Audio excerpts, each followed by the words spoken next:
மத்திய மாநில அரசுகள் வெளியிடும் மக்கள் நலத்திட்டங்கள் மற்றும் முக்கிய தகவல்களை உடனுக்குடன் தெரிந்து கொள்ள நம்ம உண்மை தகவல் சேனலை சப்ஸ்கிரைப் பண்ணிக்கோங்க. ஜூலை 10ஆம் தேதி இன்று தமிழக அரசு வெளியிட்டிருக்கக்கூடிய 10 முக்கிய அறிவிப்புகளை பற்றி தான் இந்த வீடியோவில் தெளிவாக பார்க்க போகிறோம். அதுக்கு முன்னாடி இந்த வீடியோவுக்கு மறக்காம ஒரு லைக் கொடுத்துக்கோங்க. கடைசி வர பாருங்க என்னென்ன அறிவிப்புகள் அப்படின்றது உங்களுக்கு தெளிவாக புரியும். முதல் அறிவிப்பு, மகளிர் உரிமை தொகை ரூபாய் 2500 இதுவரை வாங்காதவர்கள் பெயரும் இடம்பெறும். அமைச்சர் ரமேஷ் அப்டேட். மகளிர் உரிமை தொகைக்காக நிறைய பேர் மனு கொடுக்கின்றனர். இதனை அனைத்தையும் நாங்கள் பரிசீலித்து வருகிறோம். நாங்களும் தேர்தல் வாக்குறுதியில் ரூபாய் 2500 தருவதாக சொல்லியிருந்தோம். சொன்னதுபடியே ரூபாய் 2500 திட்டத்தினை முதல்வர் விஜய் தொடங்கும் போது அனைவருக்கும் பணம் வந்துடும். இதுவரை மகளிர் உரிமை தொகை வாங்காதவர்கள் பெயரும் அதில் ஆட்டோமேட்டிக்காக இடம்பெறும். யாரும் கவலைப்பட வேண்டாம். இதற்காக யாரும் தனித்தனியாக மனு கொடுக்க தேவையில்லை என இந்து சமய அறநிலையத்துறை அமைச்சர் ரமேஷ் கூறினார். அடுத்து இரண்டாவது அறிவிப்பு, சிபிசிஐடி டிஐஜி வருண்குமார் அதிரடிப்படைக்கு மாற்றம். 2 IPS அதிகாரிகளும் மாற்றப்பட்டனர். சிபிசிஐடி பிரிவு டிஐஜி வருண்குமார் அதிரடிப்படைக்கு மாற்றப்பட்டுள்ளார். அவருடன் சேர்த்து மேலும் 2 IPS அதிகாரிகளுக்கு புதிய பணியிடம் வழங்கப்பட்டுள்ளது. தமிழக காவல்துறையில் சிபிசிஐடி பிரிவு முக்கிய சிறப்பு புலனாய்வு பிரிவாக உள்ளது. மேலும் மாநில அரசு அல்லது நீதிமன்ற உத்தரவின் பேரில் உள்ளூர் போலீசாரிடம் இருந்து முக்கிய வழக்குகளை ஏற்று மறு விசாரணை மேற்கொள்வதுடன் நவீன தொழில்நுட்ப உதவியுடன் ஆதாரங்களை சேகரித்து குற்றவாளிகளை சட்டத்தின் முன் நிறுத்தி பாதிக்கப்பட்டவர்களுக்கு உரிய நீதி கிடைக்க நடவடிக்கை எடுத்து வருகிறது. இப்பிரிவில் பெரும்பாலும் திறமையானவர்களே நியமிக்கப்படுவார்கள். சர்ச்சையில் சிக்குபவர்கள், குற்றச்சாட்டுக்கு உள்ளானவர்கள் இந்த பணியிடத்தில் நீடிப்பது இல்லை. அவர்கள் உடனடியாக பணியிடம் மாற்றப்படுவார்கள். மேலும் முக்கிய பதவிகளில் இருக்கும் IPS அதிகாரிகள் வேறு ஏதேனும் விவகாரங்களில் சிக்கினால் அவர்கள் சிறப்பு பிரிவான தமிழ்நாடு காவல் சிறப்பு அதிரடிப்படைக்கு அதிகாரம் குறைந்த பதவி மாற்றப்படுவார்கள். பதவி அந்தஸ்து குறைப்பு. இந்நிலையில் சென்னை சிபிசிஐடி பிரிவு டிஐஜியாக இருந்த வருண்குமார் ஈரோடு சிறப்பு அதிரடிப்படை டிஐஜியாக மாற்றப்பட்டுள்ளார். ஐஜி அந்தஸ்தில் இருந்த இந்த பதவி டிஐஜி அந்தஸ்துக்கு குறைத்து வருண்குமார் நியமிக்கப்பட்டுள்ளார். அவர் வகித்து வந்த சென்னை சிபிசிஐடி பதவிக்கு டிஐஜியாக காத்திருப்போர் பட்டியலில் வைக்கப்பட்டிருந்த விக்ரமன் நியமிக்கப்பட்டுள்ளார். இதேபோல் காத்திருப்போர் பட்டியலில் இருந்த SP பி ரகுபதி தாம்பரம் காவல் ஆணையரகத்தில் உள்ள பள்ளிக்கரணை துணை ஆணையராக நியமிக்கப்பட்டுள்ளார். இதற்கான உத்தரவை தமிழக அரசின் உள்துறை செயலர் மணிவாசன் நேற்று பிறப்பித்தார். அடுத்து மூன்றாவது அறிவிப்பு, வானிலை முன்னறிவிப்பு. கோவை நீலகிரியில் கனமழை வாய்ப்பு. தமிழகத்தில் கோவை மாவட்டத்தின் மலைப்பகுதிகள் மற்றும் நீலகிரி மாவட்டத்தில் ஜூலை 10 கனமழை பெய்ய வாய்ப்புள்ளது. இது தொடர்பாக வானிலை ஆய்வு மையம் வெளியிட்ட செய்திக்குறிப்பு. தமிழகத்தில் ஜூலை 10 கோவை மாவட்டத்தின் மலைப்பகுதிகள் மற்றும் நீலகிரி மாவட்டத்தில் ஓரிரு இடங்களில் இடி மின்னல் மற்றும் பலத்த காற்றுடன் கூடிய கனமழை பெய்யக்கூடும். இதர மேற்கு தொடர்ச்சி மலை மாவட்டங்களில் ஓரிரு இடங்களில் மிதமான மழையும், இதர தமிழகத்தில் ஓரிரு இடங்களில் லேசானது முதல் மிதமான மழை பெய்யக்கூடும். ஜூலை 11 முதல் 13ஆம் தேதி வரை மேற்கு தொடர்ச்சி மலை மாவட்டங்களில் ஓரிரு இடங்களில் இடி மின்னல் மற்றும் பலத்த காற்றுடன் கூடிய மிதமான மழையும், இதர தமிழகத்தில் ஓரிரு இடங்களில் லேசான மழையும், 14, 15 தேதிகளில் தமிழகத்தில் ஓரிரு இடங்களில் லேசானது முதல் மிதமான மழையும் பெய்யக்கூடும். அடுத்து நான்காவது அறிவிப்பு, நெல்லையில் ரூபாய் 15,037 கோடி முதலீட்டில் ஆலை. முதல்வர் விஜய் முன்னிலையில் விக்ரம் சோலார் குழுமம் ஒப்பந்தம்.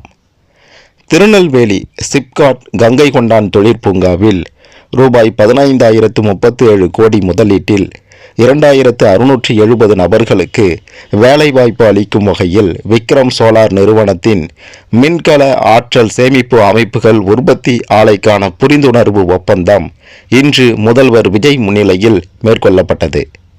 அடுத்து 5வது அறிவிப்பு. அரசு பேருந்துகளில் விடியல் நீக்கம், மகளிர் பயணம் என பெயர் மாற்றிய தவேகா அரசு. திமுக அரசு கொண்டு வந்த மகளிர் விடியல் பயணம் என்ற திட்டத்தின் பெயரை மகளிர் பயணம் என தவேகா அரசு மாற்றியிருப்பது பேசுபொருளாக மாறியுள்ளது. இதற்கு திமுக அரசு வைத்த எல்லா பெயர்களையும் மாற்றுவதையே நோக்கமாக வைத்துள்ளனர் என திமுக சாடியுள்ளது. தமிழகத்தில் ஆட்சி மாற்றத்தை தொடர்ந்து அரசு பேருந்துகளில் மகளிருக்கான இலவச பயண திட்டத்தின் பெயரில் முக்கிய மாற்றம் செய்யப்பட்டுள்ளது. முந்தைய திமுக ஆட்சியில் மகளிர் விடியல் பயணம் என்று அழைக்கப்பட்ட இத்திட்டம் தற்போது தவேகா அரசின் கீழ் மகளிர் பயணம் என மாற்றம் செய்யப்பட்டுள்ளது. அடுத்து 6வது அறிவிப்பு. விவசாயிகளின் கேள்விக்கு காணொளியில் பதில், அரசின் புதிய திட்டம் தொடக்கம்.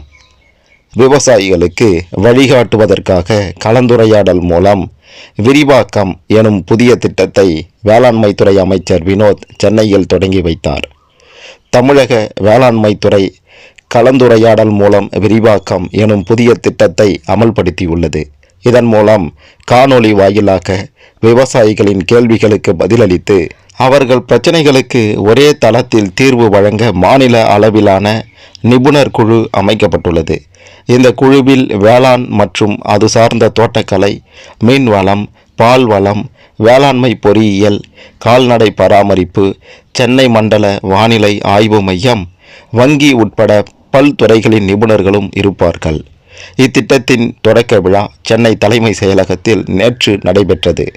இதில் சிறப்பு விருந்தினராக பங்கேற்ற வேளாண்மைத்துறை அமைச்சர் ரா வினோத் திட்டத்தை தொடங்கி வைத்து காணொளி வாயிலாக பல்வேறு மாவட்டங்களின் விவசாயிகளுடன் கலந்துரையாடினார். இவ்விழாவில் வேளாண்மைத்துறை செயலர் போ சங்கர், இயக்குனர் வி முரளிதரன் மற்றும் துறை சார்ந்த அலுவலர்கள் மற்றும் விவசாயிகள் காணொளி வாயிலாக பங்கேற்றனர். அடுத்து 7வது அறிவிப்பு. அதிக பள்ளி குழந்தைகளை ஏற்றி செல்லும் ஆட்டோக்களை கண்காணிக்க வேண்டும், அமைச்சர் விஜய் தமிழன் பார்த்திபன் அறிவுறுத்தல். பள்ளி குழந்தைகளை அதிக அளவில் ஏற்றி செல்லும் ஆட்டோக்கள் மீது நடவடிக்கை எடுக்க வேண்டும் என்று போக்குவரத்து துறையினருக்கு அமைச்சர் விஜய் தமிழன் பார்த்திபன் அறிவுறுத்தல்களை வழங்கியுள்ளார். பள்ளி குழந்தைகளை ஏற்றி செல்லும் ஆட்டோக்கள் மீது தெரிவிக்கப்பட்டுள்ள புகார்கள் தொடர்பாக போக்குவரத்து துறை இயக்குனருடன் அமைச்சர் விஜய் தமிழன் பார்த்திபன் தலைமை செயலகத்தில் நேற்று முன்தினம் ஆலோசனை நடத்தினார்.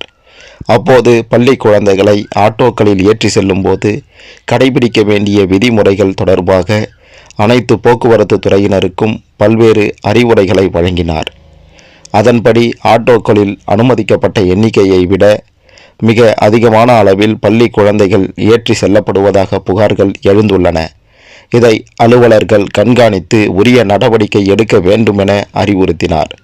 மேலும் பள்ளி குழந்தைகளை ஏற்றி செல்லும் இத்தகைய வாகனங்களின் இருபுறமும் முறையான பாதுகாப்பு தடுப்பு கதவுகள் இருப்பதையும், அவசரகால பயன்பாட்டுக்கான முதலுதவி பெட்டி பராமரிக்கப்படுவதையும், அவசரகால காவல்துறை உதவி எண்கள் தெளிவாக காட்சிப்படுத்தப்பட்டுள்ளதையும் போக்குவரத்து துறையினர் உறுதி செய்ய வேண்டும் என்றும் உத்தரவிட்டார். அடுத்து 8வது அறிவிப்பு. பள்ளிகளில் அரசியல் கட்சியினருக்கு அனுமதி இல்லை, அமைச்சர் ராஜ்மோகன் திட்டவட்டம். பள்ளி வளாகங்களில் தேவையின்றி வேறு யாரும் நுழைய அனுமதி இல்லை என பள்ளிக்கல்வித்துறை அமைச்சர் ராஜ்மோகன் தெரிவித்துள்ளார். இது தொடர்பாக அவர் வெளியிட்டுள்ள அறிக்கையில், கல்வி கூடங்கள் காட்சி கூடங்கள் அல்ல, அரசியலின் மேடை அல்ல, அடுத்த தலைமுறைகளை உருவாக்கும் அறிவு பண்ணையாகும். இனிவரும் காலங்களில் பள்ளி வளாகங்களில் தேவையின்றி வேறு யாரும் நுழைய அனுமதி இல்லை. அரசு சார்பில் நடத்தப்படும் அதிகாரப்பூர்வ நிகழ்வுகளை தவிர்த்து பிறந்த நாள் விழாக்களோ அரசு சாராத நிகழ்வுகளோ நடத்தக்கூடாது. எந்த அரசியல் கட்சியினரும் எந்த தனியார் அமைப்பினரும் நேரடியாக மாணவர்களை சந்திக்க அனுமதி இல்லை. மாணவ செல்வங்கள் வகுப்பறையில் அமர்ந்து கற்கும் ஒவ்வொரு நொடியும் அவர்களின் வாழ்க்கையை மட்டுமல்ல, இந்த நாட்டின் வருங்காலத்தை வடிவமைக்கும் பொன்னான நேரமாக கருதப்படுகிறது. அந்த நேரம் வெறும் பாட நேரம் அல்ல, கனவுகள் விதைக்கப்படும் நேரம், சிந்தனைகள் செழுமையாக்கும் நேரம், அறிவு பெருகும் நேரம், வருங்கால தமிழகம் தன் எண்ணங்களை வண்ணமயமாக செதுக்கும் நேரம். எனவே வகுப்பு நடைபெறும் நேரத்தில் எந்த காரணத்திற்காகவும் யாரும் பள்ளிக்குள் நுழைவதோ மாணவியரை நேரடியாக சந்திப்பதோ முற்றிலும் தவிர்க்கப்பட வேண்டும். மாணவர்களின் கவனமும் ஆசிரியர்களின் கற்பித்தல் பணியும் எவ்வித இடையூறுமின்றி தொடர்வதே நம் முதன்மை பொறுப்பு. பள்ளி வளாகங்கள் விழாக்களின் கூடாரமாக அல்ல, அறிவு தெளிவின் விழிப்புணர்வின் சிந்தனை மண்டபமாக மிளிர வேண்டும். புகழ் பரப்பும் இடமாக அல்ல, எதிர்காலத்தை படைக்கும் இடமாக திகழ வேண்டும். எண்ணங்களை துளிர்விட்டு கனவுகளுக்கு ரெக்கை கட்டி எண்ணுவதையெல்லாம் நனவாக்கும் ஆற்றலை பெறும் நம் அரசு பள்ளி மாணவ மாணவியர் இன்னும் இன்னும் உயர பறக்கட்டும். அறிவிலும் பண்பிலும் சாதனைகளிலும் உலகம் வியக்கும் உயரங்களை எட்டட்டும். அனைத்து பள்ளிகளில் நடைபெறும் அனைத்து நிகழ்வுகளுக்கும் உரிய ஒழுங்கு, பாதுகாப்பு மற்றும் கல்வி சூழலை உறுதி செய்யும் வகையில் விரிவான நெறிமுறைகள் பள்ளி கல்வித்துறை சார்பில் விரைவில் வெளியிடப்படும் என்று குறிப்பிட்டுள்ளார். அடுத்து 9வது அறிவிப்பு. நாளை முதல் அதிகாரிகள் இடமாற்றம் இல்லை. மத்திய அரசின் அறிவுறுத்தலை தொடர்ந்து தமிழக அரசு ஆணை. நாளை முதல் வரும் ஆகஸ்ட் 31ஆம் தேதி வரை தமிழகத்தில் அதிகாரிகள் இடமாற்றம் கிடையாது. தமிழ்நாட்டில் மக்கள் தொகை கணக்கெடுப்பு பணிகள் முடியும் வரை அதிகாரிகளை இடமாற்றம் செய்யாமல் இருக்க மத்திய அரசு அறிவுறுத்தியுள்ளது. மத்திய அரசின் உள்துறை செயலாளர் அனைத்து மாவட்ட ஆட்சியர்கள் மற்றும் துறை தலைவர்களுக்கு எழுதிய கடிதத்தில் மாநிலம் முழுவதும் மக்கள் தொகை கணக்கெடுப்பு 2 கட்டங்களாக நடத்தப்படும் என்று செயலாளர் தெரிவித்துள்ளார். அந்த கடிதத்தின்படி சுய கணக்கெடுப்பு, வீட்டு பட்டியல் மற்றும் வீட்டு வசதி கணக்கெடுப்பு ஆகியவற்றை உள்ளடக்கிய முதல் கட்ட பணிகள் ஜூலை 17 அன்று தொடங்கும் என திட்டமிடப்பட்டுள்ளது. மக்கள் தொகை கணக்கெடுப்பு பணியில் ஈடுபட்டுள்ள அதிகாரிகள் மற்றும் ஊழியர்களின் இடமாற்றங்களுக்கு கட்டுப்பாடுகள் விதிக்க முடிவு செய்யப்பட்டுள்ளது. இந்த கட்டுப்பாடுகள் அமலுக்கு வருவதற்கு முன்மொழியப்பட்ட இடமாற்றங்களை ஆய்வு செய்து முடிக்குமாறு துறை தலைவர்கள் மற்றும் மாவட்ட ஆட்சியர்கள் கேட்டுக்கொள்ளப்படுகிறார்கள் என்று அந்த கடிதத்தில் தெரிவிக்கப்பட்டுள்ளது. மக்கள் தொகை கணக்கெடுப்பு பணிகளை செயல்படுத்தும் போது எவ்வித நிர்வாக சிக்கல்களும் ஏற்படாமல் இருப்பதை உறுதி செய்ய தேவையான நடவடிக்கைகளை எடுக்குமாறு அனைத்து துறை தலைவர்களுக்கும் மாவட்ட ஆட்சியர்களுக்கும் உள்துறை செயலாளர் அறிவுறுத்தியுள்ளார்.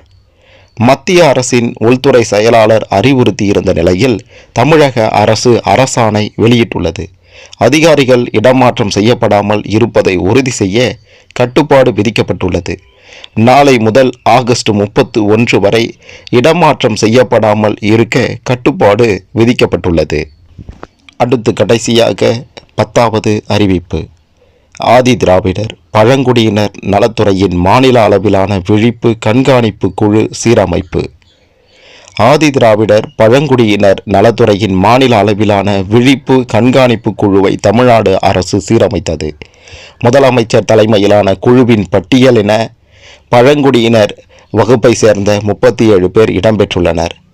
அமைச்சர்கள் மரிய வில்சன், வன்னி அரசு, ராஜ்மோகன், லோகேஷ் தமிழ்செல்வன் குழுவில் இடம்பெற்றுள்ளனர். எம்பிக்கள் ராசா, திருமாவளவன், தனபால், ராணி ஸ்ரீகுமார், சசிகாந்த், செந்தில், ரவிக்குமார் இடம்பெற்றுள்ளனர். மாநில அளவிலான உயர்நிலை விழிப்பு மற்றும் கண்காணிப்பு குழு ஆண்டிற்கு 2 முறை கூட்டப்பட்டு கீழ் குறிப்பிட்டுள்ள பொருண்மைகள் குறித்து ஆய்வு செய்யும். ஆதி திராவிடர் மற்றும் பழங்குடியினர் வன்கொடுமை தடுப்பு சட்டம் 1989 மற்றும் ஆதி திராவிடர் மற்றும் பழங்குடியினர் திருத்த சட்டம் 2015 ஆகியவற்றின் செயலாக்கத்தை ஆய்வு செய்தல், இன்னலுற்றோர் மற்றும் சாட்சிகளுக்கு நீதி கிடைப்பதற்கான உரிமையை நிலைநாட்டல், வன்கொடுமைக்கு ஆளானவர்களுக்கு அளிக்கப்பட்ட தீருதவி, மறுவாழ்வு பற்றிய விவரங்கள், இந்த சட்டத்தின் கீழ் தொடுக்கப்பட்ட வழக்குகள் குறித்து, இச்சட்டத்தை செயற்படுத்தும் பல்வேறு அலுவலரின் மற்றும் அமைப்புகளின் பங்கு, பணி, மாநில அரசால் பெறப்படும் பல்வேறு அறிக்கைகள், ஆதி திராவிடர் மற்றும் பழங்குடியினர் திருத்த சட்டம் 2015 அத்தியாயம் 4A உள்ள பிரிவு கூறு 15A11 படி வன்கொடுமையால் பாதிக்கப்பட்டவர்களின் உரிமைகள் குறித்து ஆய்வு செய்யும் என்று தெரிவிக்கப்பட்டுள்ளது.